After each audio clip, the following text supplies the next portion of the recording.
Hello, everyone, and welcome back to Unreal English. I'm Alex. And I'm Sarah. We're so happy you're here with us today.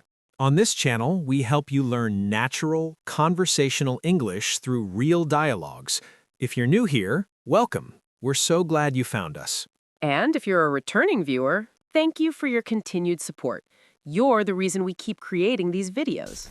Before we start today's conversation, please hit that subscribe button and turn on notifications so you never miss our new content.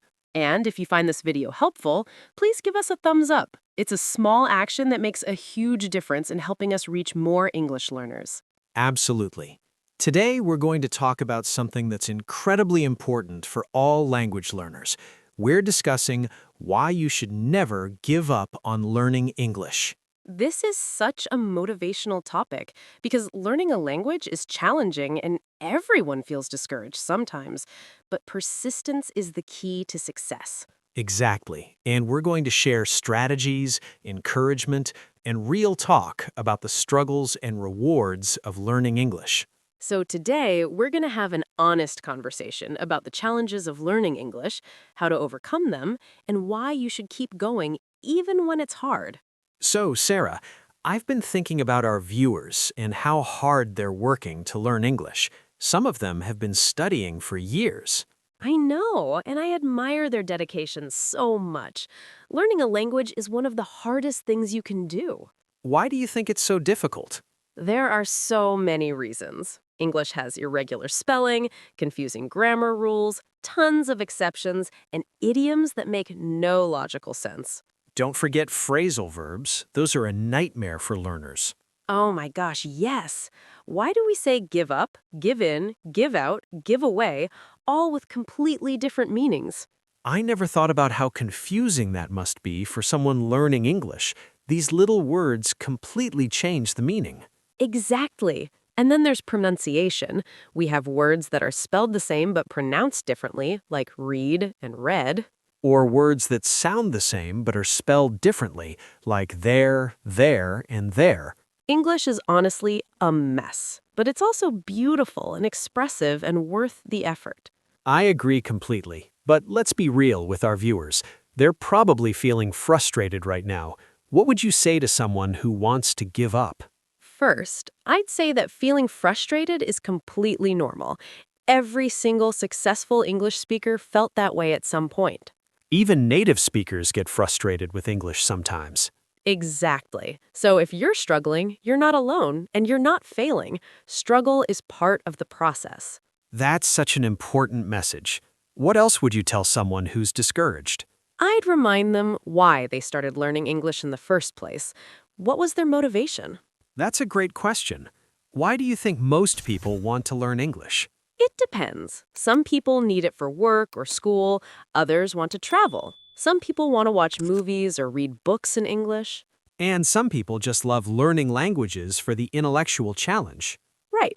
Whatever your reason is, remember it. Write it down. Look at it when you feel like quitting. So reconnecting with your why can help you push through difficult times. Absolutely. Your purpose is your fuel. When you remember why you started, you find the energy to continue. What about people who've been studying for years but feel like they're not making progress anymore? Ah, the plateau. That's so common and so frustrating. What's a plateau exactly? It's when you reach a level where you feel stuck. You were improving rapidly at first, but now progress has slowed or seems to have stopped.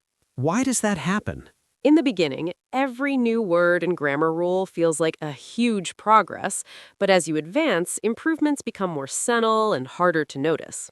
So you're still improving, but it's less obvious. Exactly. You might be developing nuanced understanding, improving your accent slightly, or expanding your vocabulary in specific areas. But it doesn't feel as dramatic as when you first learned to introduce yourself or order food in English. Right. The advanced improvements are real, but less visible. That's when people often give up, right before they would break through to the next level. That's tragic. So what should someone do when they hit a plateau? First, recognize that it's normal and temporary. Second, change your approach. If you've been studying grammar, focus on conversation. If you've been reading, try listening more. Mix things up to challenge your brain in new ways?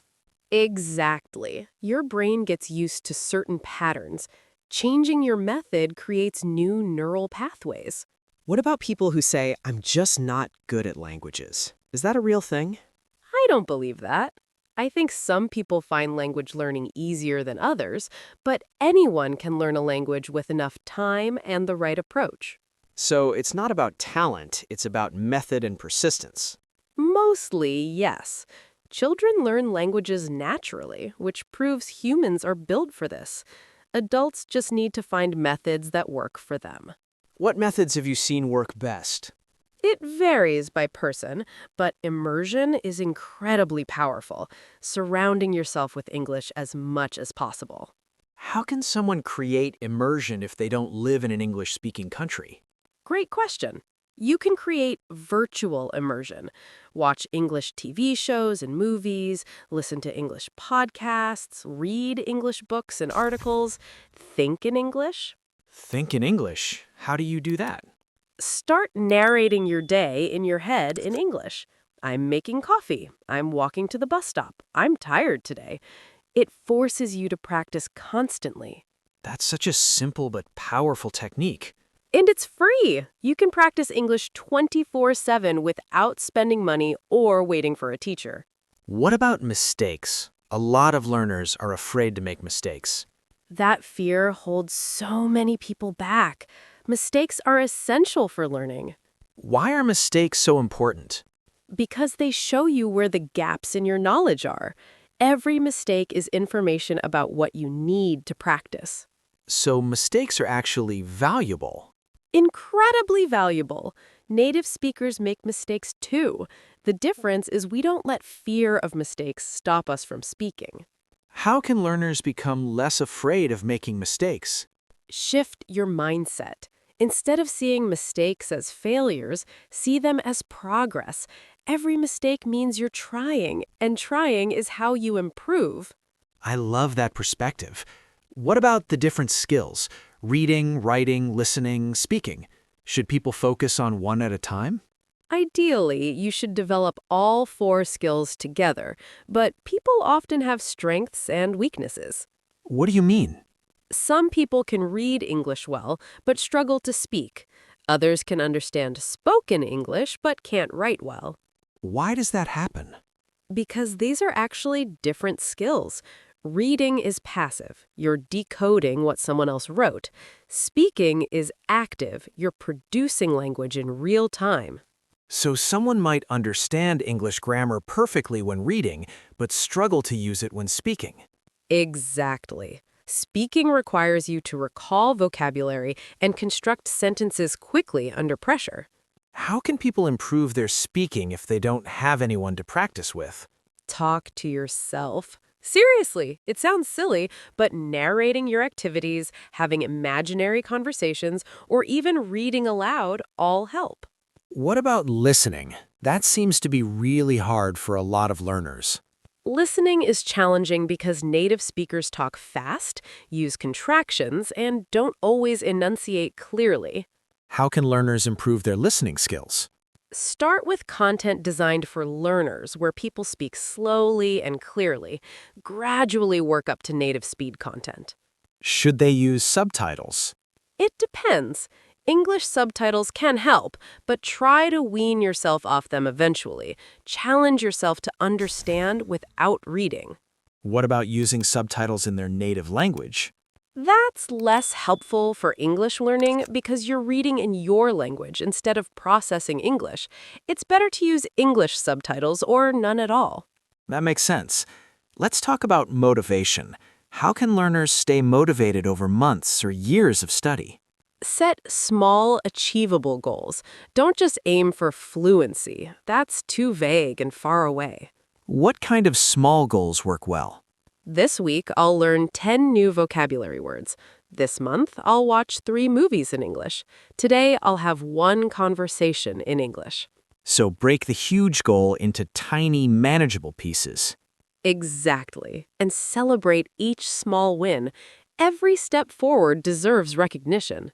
What about setbacks? What should someone do if they study for months and then take a break and forget a lot?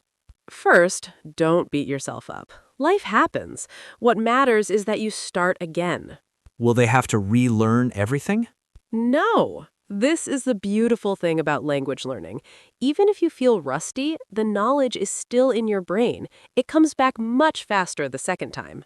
So taking a break doesn't destroy all your progress. Not at all.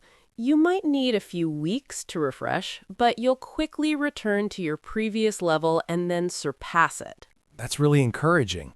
What about people who compare themselves to others? Oh, comparison is such a trap. Everyone learns at their own pace. Why do people learn at different speeds? So many factors. Your native language, how much time you can dedicate, your learning style, your age when you started, your opportunities to practice. So comparing yourself to someone else is pointless because their situation is completely different? Exactly. The only person you should compare yourself to is your past self. Are you better than you were last month, last year? That's such a healthier way to measure progress. And much more accurate. You're competing with yourself, not with others. What about people who feel too old to learn English? Is there an age limit? Absolutely not. Adults can learn languages. It might take longer than for children, but it's completely possible. What advantages do adult learners have? Adults have better study skills, more discipline, stronger motivation, and the ability to understand grammar explanations. Children learn through immersion and imitation, but adults can take a more analytical approach. So being an adult learner isn't a disadvantage, it's just different. Exactly. Work with your strengths instead of wishing you were younger. What about accents? A lot of learners worry about having an accent. Here's the truth. Almost everyone who learns a language as an adult will have an accent, and that's okay. Why is it okay? Because the goal isn't to sound like a native speaker. The goal is to communicate clearly and be understood. So having an accent doesn't mean you failed. Not at all. Many successful, fluent English speakers have accents. It shows you're multilingual, which is impressive. What matters more than having a perfect accent? Clarity, confidence, and the ability to express your ideas. Those matter so much more than sounding exactly like a native speaker. That must be such a relief for learners to hear. I hope so. Too many people hold themselves back because they're embarrassed about their accent. Let's talk about resources. There are so many ways to learn English now. What do you recommend? Mix different resources.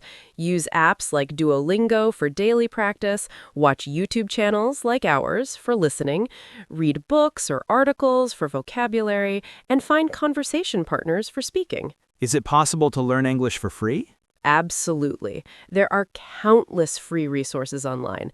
YouTube, podcasts, free language exchange apps, online articles, free ebooks. So money isn't an excuse not to learn. Not anymore. You need internet access and dedication, but you don't need expensive courses or textbooks. What about the importance of consistency? Consistency beats intensity every time. Studying 15 minutes every single day is better than studying 3 hours once a week. Why is that? Because your brain needs regular exposure to form strong neural pathways, daily practice keeps English fresh in your mind. So even on busy days, doing a little bit is better than doing nothing. Absolutely. Listen to a 5-minute podcast, read 1 page, review 5 vocabulary words. Something is always better than nothing. What about the role of culture in language learning? Understanding English-speaking cultures makes the language more meaningful and interesting. How so? When you understand the culture, you understand jokes, references, idioms, and social norms. Language and culture are deeply connected. So watching English movies and TV shows isn't just entertainment, it's cultural education. Exactly. You're learning how English speakers think, what they value, how they interact. That's all part of truly knowing the language. What message do you want to leave with our viewers who might be thinking about giving up? You've come so far already. Every word you know, every sentence you can understand, that's progress you've earned through hard work. And what about the future? Your future self will thank you for not giving up. Think about what you'll be able to do with English, the opportunities, connections, experiences. So the struggle now is an investment in future possibilities. Absolutely. Learning English opens doors to jobs, education, travel, friendships, and information that wouldn't be accessible otherwise. What if someone has already given up and wants to start again? Start again. It's never too late. You haven't lost all your previous learning. Welcome yourself back and begin where you are now. No judgment, just forward progress? Exactly. The best time to start was yesterday. The second best time is today. I love that saying. What's the single most important quality for a successful English learner? Persistence. Not talent, not the perfect method, not the most time or money, just refusing to give up. Why is persistence so powerful? Because language learning is a marathon, not a sprint. The people who succeed aren't always the fastest learners. They're the ones who keep going no matter what. So even slow progress is still progress. Slow progress is still progress. If you learn just one word a day, that's 365 words in a year. That's significant. That really puts it in perspective. Small daily efforts add up to big results over time. Exactly. Never underestimate the power of consistency over time. This has been such an encouraging conversation, Sarah. I really hope it helps someone who's struggling right now. You can do this. We believe in you. Let's do our vocabulary review to help everyone remember these motivational concepts. Let's review 10 essential words and phrases about persistence and motivation. Number 1. Give up. This phrasal verb means to stop trying, to quit or surrender. Don't give up on learning English means keep trying, don't quit. Number 2, plateau. This noun means a state of little or no change after a period of progress. When your English learning plateaus, you feel stuck at the same level. Number 3. Persistence. This noun means continuing steadily despite difficulties or opposition. Persistence is refusing to quit even when things are hard. Number 4, immersion. This noun means deep involvement in something. Language immersion means surrounding yourself with the target language constantly. Number 5. Breakthrough. This noun means a sudden, dramatic, important discovery or development. After struggling, you might have a breakthrough where everything suddenly clicks. Number 6, setback. This noun means a reversal or check in progress. A setback is when something goes wrong or you move backward temporarily. Number 7. Fluency.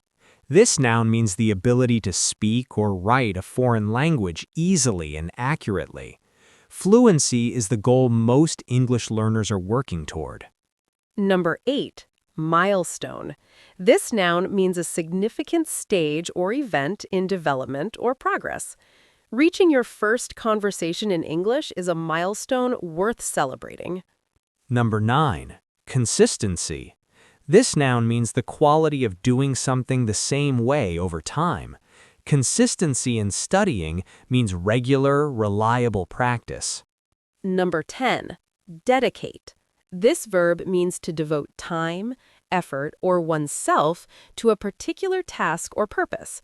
Dedicating 15 minutes daily to English means committing that time specifically to practice.